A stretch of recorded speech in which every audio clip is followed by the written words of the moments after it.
Darling. Alright, Goes. hi. Okay, today we have.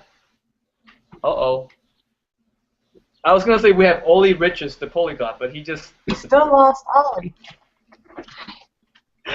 he dropped off. Oh my god. The irony. Now I'm introducing Olly.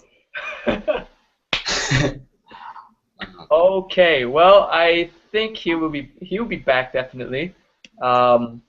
But basically we're hanging out today because we have burning question session for the current Add1 challengers, and they can ask any questions language learning related to Olly Richards, the Polyglot, who can speak 7 different languages. He runs the website called iwillteachyourlanguage.com, and I met him in person and he's awesome. The irony. Now I'm introducing Olly. Olly. Okay, well I think he'll be back definitely. He's logged back in. We're hanging out today because we have. Oh my God! What's that? Burning question session. There he goes. That was me talking. Yeah, technically. All right. Okay, I think we have a little bit of.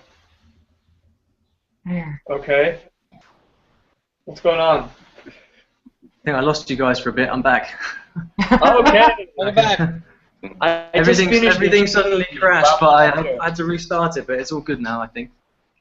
See. I just finished introducing you while you weren't here. Okay, well I'll just trust you. Said you didn't say anything too bad. Yeah, I didn't. I'll try not to say anything bad. Well, it's on the air now, so I mean. Yeah, too late. All right. So who wants to go first? We have 30 minutes.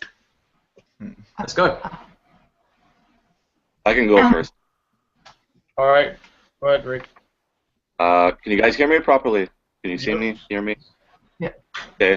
So my name is Richard, or Rick. I'm in Toronto, Canada. So my first question is, currently I'm studying French, but French for this challenge. But I'm also consecutively studying Spanish. I'm at a pretty advanced level. I'm actually working towards a C1 in Spanish. Hopefully, get it done in October. But so basically, what I'm asking you is how do you find time to study both that are both from a Romance language group, but don't get mixed up, because yeah, of course they're different, but in some way they're pretty similar. Okay. So you want me to dive in here, Brian? Go ahead. Yeah. Okay. So just to get your question straight, were there 2 parts of that? Was there how to find the time and then how not to get mixed up? Is that, if I understood that correctly? Yeah. I think both are pretty good, actually, for sure. Yeah. How to find the time and how not to get confused and mixed up. Yeah. Yeah. And they're kind of 2 different questions, aren't they? But well, let's start with the mixed up thing, because for my own story, I started off learning French, and then after French I learned Italian, and then after Italian I learned Spanish, and after Spanish I learned Portuguese, in that order. Okay. And at virtually every stage I got mixed up from one to the other, because they're all so similar that it's really easy to happen.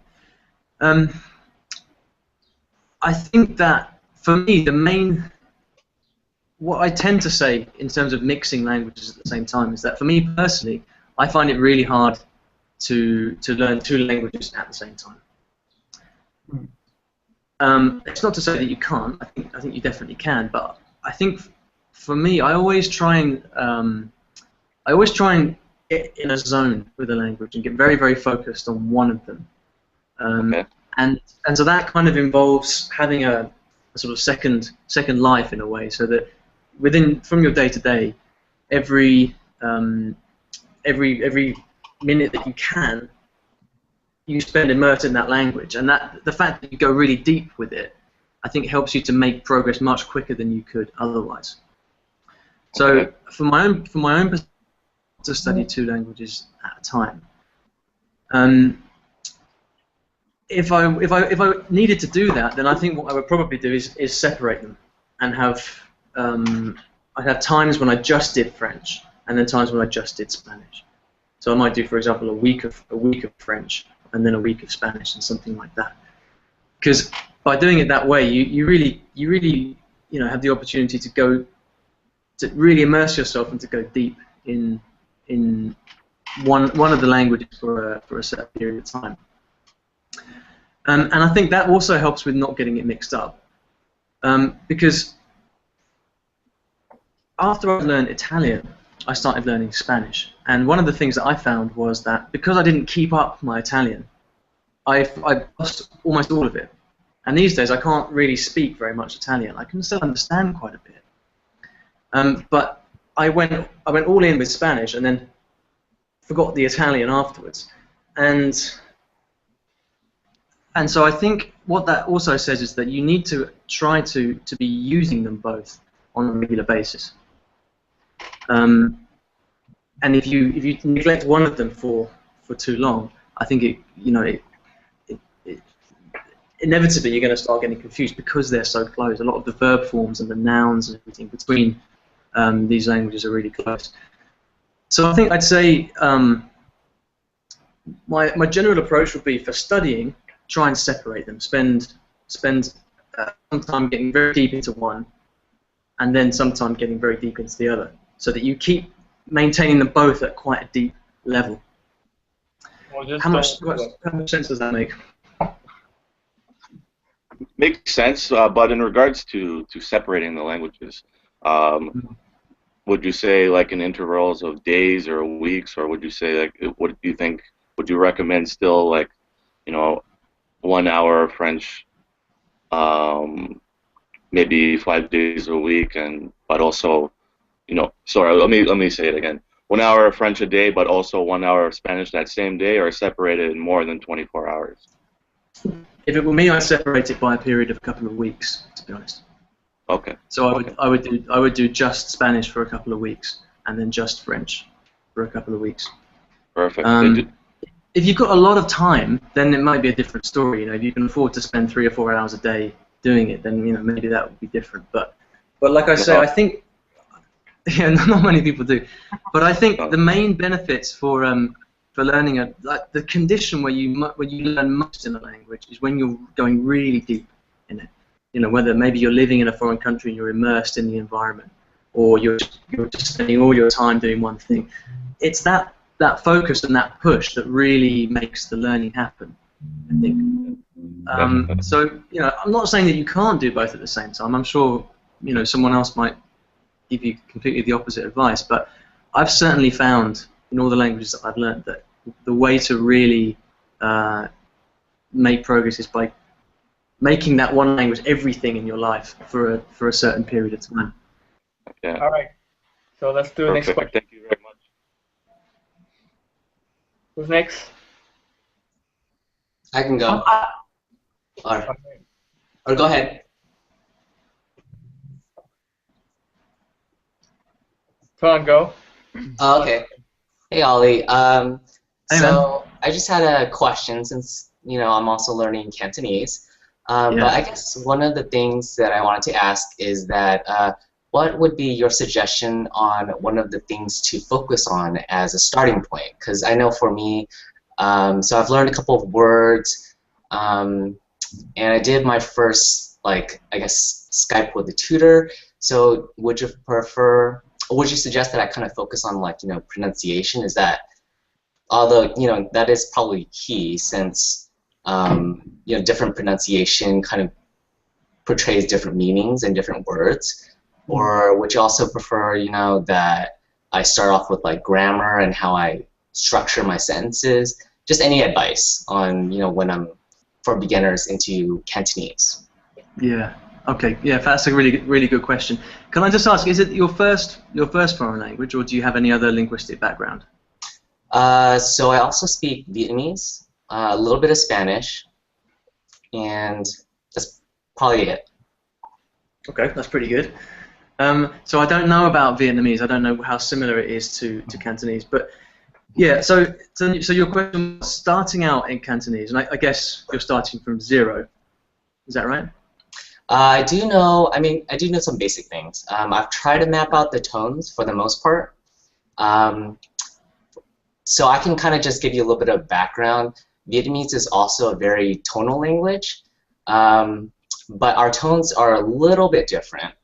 And while Cantonese has about like 6 to 9 tones, I can kind of map out about 5 tones that kind of match Cantonese. So that's kind of where, so that's kind of like a bonus, yet it's also an issue for me because of the fact that we have tones that are similar to Cantonese.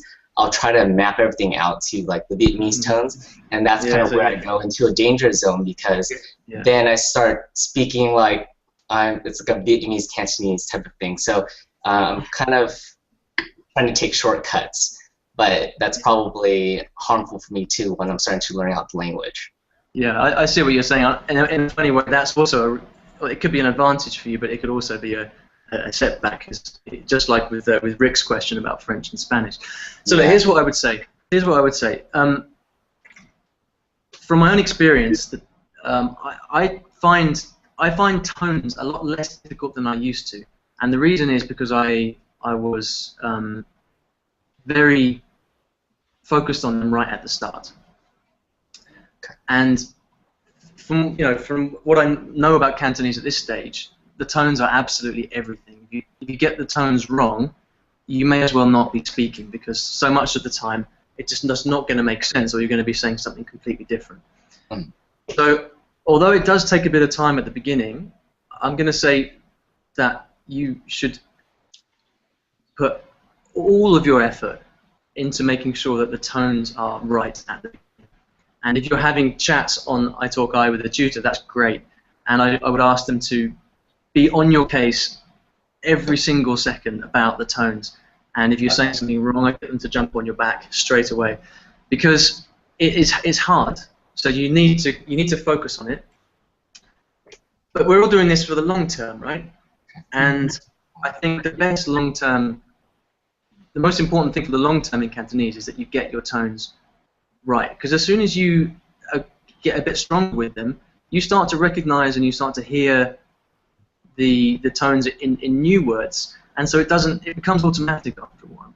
Okay. So you definitely have to focus on tones right from the beginning. I've heard advice from other people sometimes saying, forget tones, just go out there and speak, and you'll make yourself understood. I completely disagree with that, and I'd say, don't ignore that completely. I think you have to focus on tones. It's vital. And then the other part to your question was about, should I focus on grammar or should I focus on vocabulary or what? Yeah, something like that. Yeah, so what to do? I understand the question is that you're just starting out. So what do you do at the beginning to make the most progress, right? Yeah. And I think the answer is, without a doubt, vocabulary. You need to learn as much vocabulary as possible.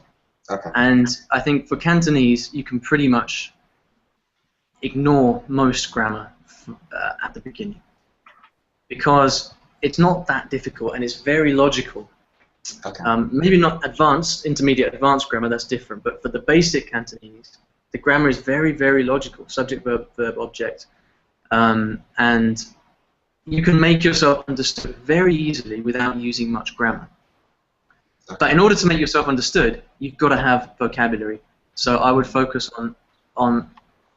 I focus all your efforts on learning vocabulary and then making sure that the tones for that vocabulary are absolutely spot on. And that's going to bring you the quickest results. All right. Thank you, Olly. How's that sound? No, it sounds great.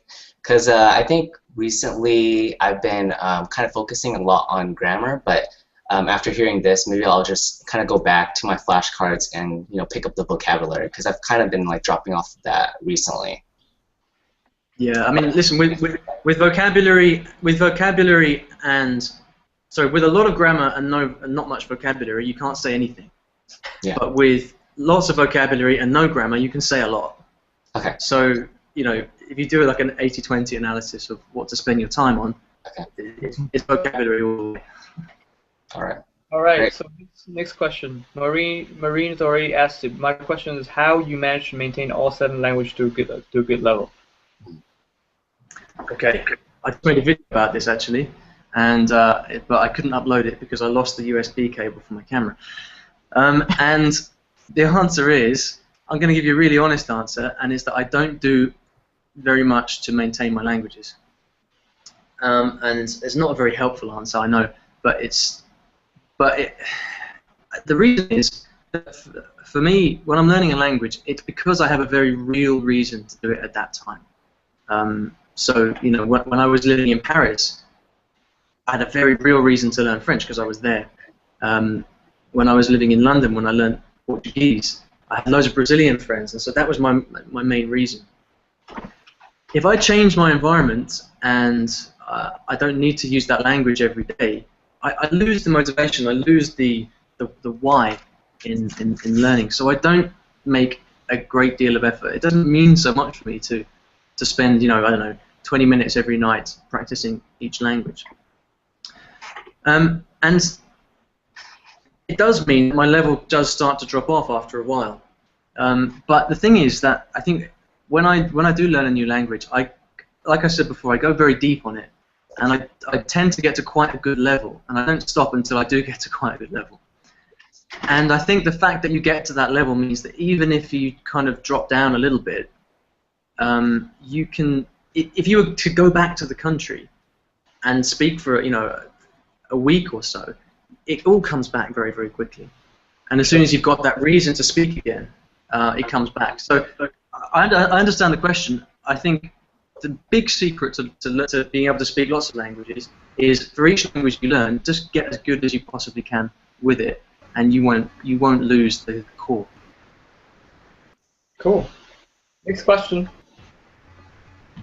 All right, can I go ahead? Go ahead, Laura. Okay. Kind of going back to Olly. It's kind of going back to Toen's question about learning where to start. With Japanese, my issue is that I'm going into classes in end of August, and so I have to be at a certain level, and that means not only learning speaking, but also learning the writing, all the different. I need to have the hiragana and the katakana and some of the kanji down before the end of August. And my issue is how do you split that time? How do you learn both the vocabulary and the language and the grammar, and then also the writing style too? Okay, so you're kind of asking how to learn Japanese in 2 months. Well, at least to a basic level. I know it's a lot, and I'm willing to spend more time on it, but I get to about, I've been spending more than the hour, but I get to about an hour and a half, an hour and 45 minutes, and I just burn out. Like, I can't do much more than that without losing it. Yeah, okay. I think it's actually, I mean, I'd need a little bit more detail to know exactly what to suggest, but, I mean, I think the fact that you're talking about doing an hour, hour and a half, 2 hours, and then burning out, that right there is a warning sign. Right. I remember when I joined the Add1Challenge, the first one back in, was it September, Brian, last year? Something like that? Yeah, I joined, and I did something similar. I said, right, I'm going to use this motivation, I'm going to really go for it. And I started doing like 1-2 hours of Cantonese every night. I burned out, and I kind of ended up taking like 2 or 3 weeks off because it was just too much for me. It's all about shorter times, more often. Okay. That's what it's all about. And so I'd say for a start, if you're finding an hour and a half difficult every evening, then stop doing that and start doing 15-minute blocks 5 or 6 times a day. Okay. So you get more repetition, and it's in the repetition that you really get good at it. Okay. All right? Okay. In terms of, you mentioned that you have certain things to learn. Have you been given a specific list of stuff you have to know by this institution? I need to know all the hiragana, I need to know all the katakana, I need to know the masu verbs, and I need to know like passive and another conjugation. And then he didn't specify like exactly like vocabulary or anything like that. Okay, I'm gonna go out on a limb here a little bit, and I'm gonna say that I think hiragana and katakana if you really want to, you can learn in a weekend. Okay. Absolutely. It's not. I mean, you've got a short, limited amount of characters there. What is it? 50 in each alphabet. Yeah, about plus Something the like combined ones that do like Ryu and Yo and all that. Okay. Yeah. I mean, so what I would do is, first thing I'd say is learn hiragana first, Okay. then learn katakana, and ignore kanji for the moment. Because Okay. as soon as you start going down the kanji road, you're going to go under. We're not going to see you for 5 years. You know? So Okay. I'd forget about kanji for now. It's too much of the goal is too high for August. So look, hiragana. All you got to do is write it out, and then cover the paper and write it out again. Cover the paper, write it out again, and just do it over and over and over again. Okay. I know it's sort of easy to want to look for special tricks and hacks to learn the alphabets for that, but basically all you've got to do is you're just committing it to memory. So I would start off. I mean, what I did specifically, I got some Japanese squared paper from the local stationery, from the local Yakuen shop. Go down to your nearest 100-yen shop. Buy some of those little notebooks for high school kids, and just start with the at, u, e, o. Okay, and write it out 100 times. Then move on to the kakiku keko. Write it out 100 times, and just you got to use brute force to get it in there, basically. And if you really do that, you can learn it in a few days. Totally. So that's what I'd say. And the same goes for those grammar. The grammar patterns. You know, don't worry too much about that. You know, they'll come. Okay. But I'd focus on those two alphabets and getting those learnt as quickly as possible without too much messing around. Okay. Does that answer? Does that help? Yes, it does help. Yeah. Good. And balance playtime and study time. Yes. Don't get burned I've out. been watching anime. Wait, getting burned out. Just balance playtime, study time. All right, next. I'll go. I'm not. Can you guys hear me? Yeah, Robert. Yeah, we can hear you loud and clear. Yep. Okay, cool. So Olly, my name is Robert, and I'm also learning Cantonese. So, like Brian was just mentioning, we got to balance work and play. And being stranded, not really being in like Hong Kong or something like that, I can't really be assimilated and deep into the culture, like what you were talking about earlier. So my question is, like, what would you consider to be play for Cantonese if you can't really actually be assimilated in the community? Oh, he's very good at this one. Okay. Where do you live, Robert? I live in Central Valley in California. Okay. I'm willing to bet that there are a lot of Cantonese people. California. I'm kind of in the middle of the state. It's like a dead zone. Yeah. Yes. I would, man. Listen, I wish I was in California, and I guarantee you, I would find Cantonese people if I was in California. So the first thing is, I think listen. I mean, I've learned Cantonese whilst I'm living in Doha. Yeah. Which is, I don't know if you guys know it, it's the capital of Qatar, which is right next to Saudi Arabia in the Middle East, and there are no Cantonese people here at all. So I kind of know what you're talking about in terms of not being in the culture. Okay, so first thing I say is do try and find some people out there so you can do language exchange. So much motivation. It will be massive for you. Okay, so try and do that for a start. Second thing is, I think what the thing that I've had the most benefit from in the early stages is watching TV series in Cantonese. Because the thing about TV series is that they're very, very repetitive, and this goes for all languages, not just Cantonese. But you know, if you go to a website like gooddrama.net, I don't know if I can write this out on a message to everyone, but gooddrama.net. I don't know if it's a legal site or not actually, but it has loads and loads of dramas. This is the drama in the Asian sense of the word. So a TV drama is like a TV series. It could be a comedy. It could be if it's Hong Kong, it could be some sort of triad cop shoot 'em up type thing. But I'd go there's hundreds and hundreds of Cantonese dramas on there, and I'd find one that kind of resonates with you, and I'd watch it every day. And find one with a lot of series, a lot of different episodes, and really kind of use that as your downtime. So don't watch any more English TV. Just kind of get really into this Cantonese drama and watch that every night. And what you'll find is that the same topics come up over and over again. They're very simple shows, and you start to hear the same words. So what I do is I sit there with a notebook like this, and I just write down words that I hear that keep coming up over and over again. I don't stop it to look them up. I just write them down and I make notes. And for me, it helps because I really like these dramas. I can watch drama all day, and so I find that I really enjoy it, and it is great for language input because it's really repetitive. I don't tend to watch movies because the movies are really long, and you only see them once. It's much better to watch dramas because TV series go on for weeks and weeks and weeks, and you get lots of repetition of the characters, of the vocabulary, of the topics, and so that is something that I found that's really, really good.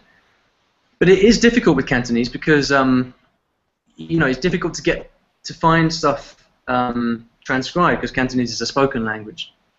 So the times that I have found stuff that's transcribed so I can read it as well, it's been in written Chinese, which is no good.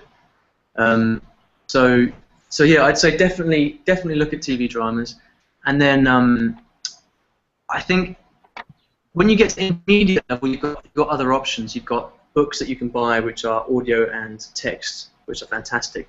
But if you're still at the beginner stage, I think you've just really got to keep working through whatever textbook you're using.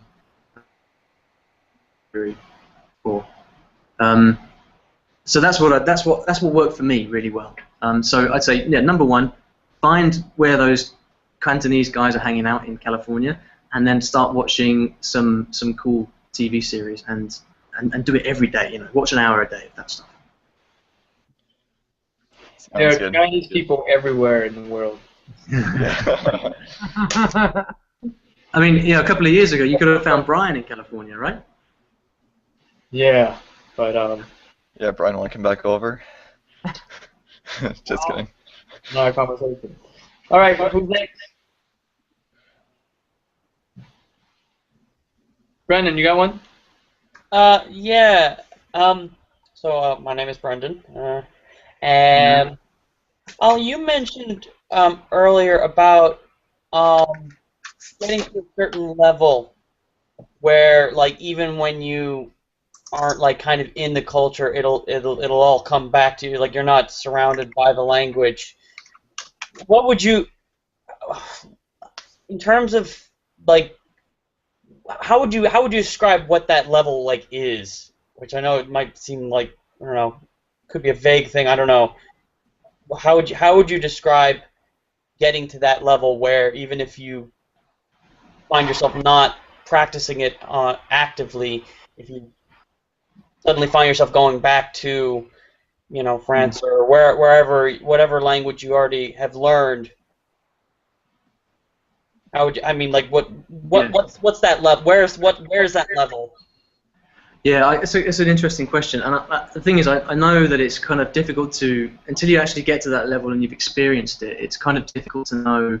I know it seems really far off, and it seems difficult to know what it would feel like.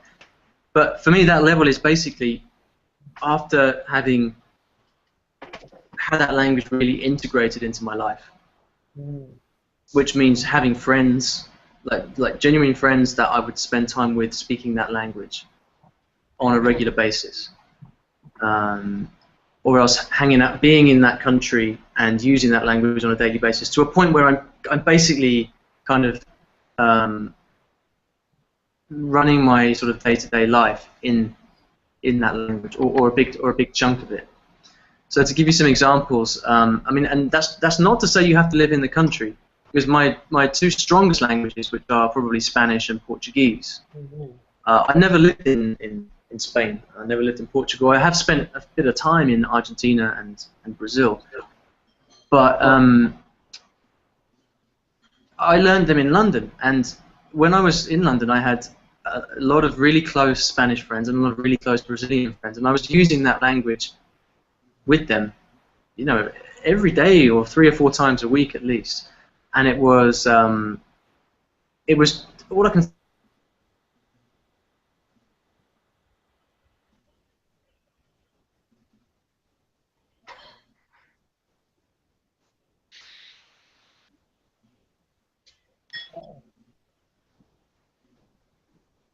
Right, everyone here? Oh, okay. He was in the middle of a thought, and then he's got this sort of. He's got this O-face look. Oh yeah. Sorry, I couldn't resist. It's just I'm looking at it. I'm like, oh, geez. How much sense that makes to you? He's really enjoying talking about learning languages. Oh. Oh, you're back. Oh, we said nice things about you. So I guess there's a follow-up to that, which is how do you get to that stage, right? Yes. Yeah. Well, the thing is, I mean, I would say that I wrote an article series actually on the guy.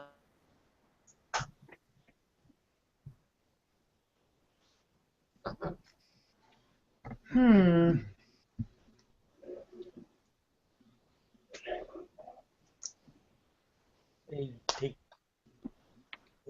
cut off, I think. Oh.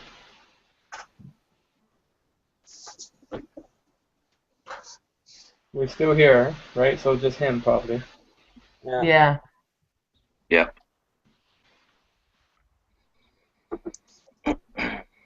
So I think I get what he's trying to say. I got it. Yeah, it's fine. It's fine.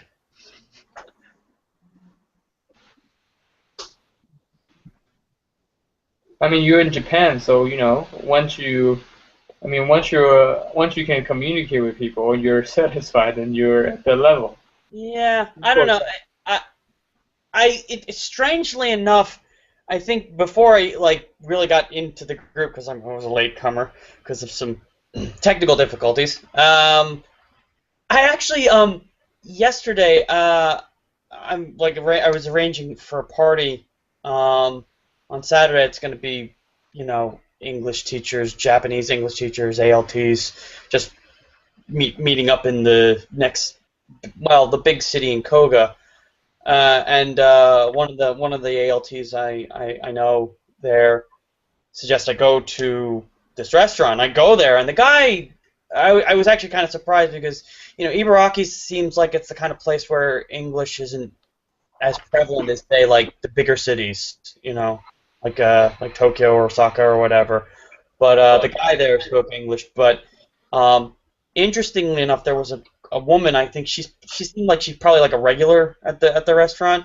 She wants to learn English, and we just kind of had this sort of impromptu language exchange. And I think at the end, I was happy.